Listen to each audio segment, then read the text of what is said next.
શું તમે વિચારી શકો કે આજે પણ ભારતમાં એવા ગામો છે જ્યાં લોકો પોલીસ સ્ટેશન કે કોર્ટના પગથિયા ચડ્યા વગર લાખો રૂપિયા અને સમય બચાવીને ન્યાય મેળવે છે?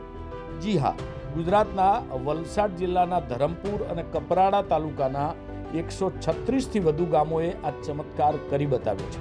અહીં સદીઓ જૂની પંચ પરંપરા પર લોકોનો અતૂટ ભરોસો આજે પણ યથાવત છે.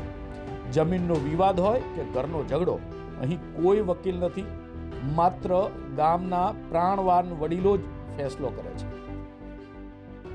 જે વડીલ રહે તે પછી એ લોકોને સમજાવે કે ભાઈ પોલીસ સ્ટેશનમાં નહીં જવાય, આપણે અહીંયા જેથી શાંતિથી આપણે અહીંયા સમજાવીને જે કરીએ એ લોકો પછી તે નવી જે પેઢી રહી એ લોકો પહેલામાં એ કરીએ છે. એટલે જેમ બને તેમ હવે તમે ત્યાં આગળ પોલીસ સ્ટેશનમાં જશો તો તમને ખર્ચો વધારે લાગશે, તેના થકી તેના કરતાં આપણે ગામમાં જ બેસીએ ને પૈસા વગર ને શાંતિથી ગામમાં જ પતે એ રીતે અમે બધા લોકોને સલાહ આપીએ છીએ.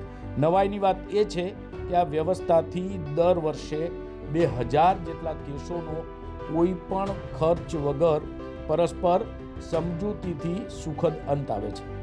આ અનોખી ન્યાય પ્રણાલીને કારણે 11 ગામોને તીર્થગ્રામનું ગૌરવ પણ મળ્યું છે. સૌપ્રથમ પોલીસ સ્ટેશન અથવા કોર્ટનો રસ્તો પકડે તો શક્યતા છે કે એ વધારે સમય લંબાય.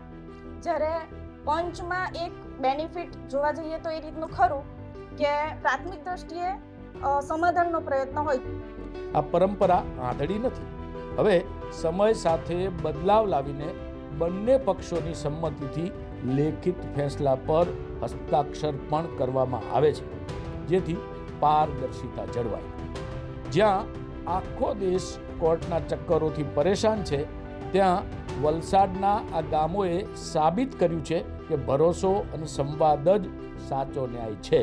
ખરેખર પંચ અને ખામ થિયરી આવી, બધી જે થિયરી આવી તેમાં પણ પંચને ખૂબ પ્રાધાન્ય મળ્યું છે અને પંચમાં ખરેખર ન્યાય બોલનારા માણસો જ પંચમાં આવે છે. નહીંતર એ લોકો કાઢી પણ મૂકે છે કે આને નહીં પંચમાં લાવતા, એવી પણ એ પ્રથા છે. જો તમને આ પ્રેરણાદાયી પરંપરા ગમી હોય તો વિડીયોને શેર કરજો અને કોમેન્ટમાં જણાવજો કે શું આ મોડેલ આખા દેશમાં લાગુ થવું જોઈએ. આવા જ રોચક વિડીયો જોવા માટે ખેડૂત પોથીની YouTube ચેનલને સબસ્ક્રાઇબ તેમજ ફેસબુક, ઇન્સ્ટાગ્રામને ફોલો કરવાનું ભૂલતા નહીં. જય જોહાર, જય જવાન, જય કિસાન. ખેડૂત પોથીને લાઈક, શેર અને સબસ્ક્રાઇબ કરો.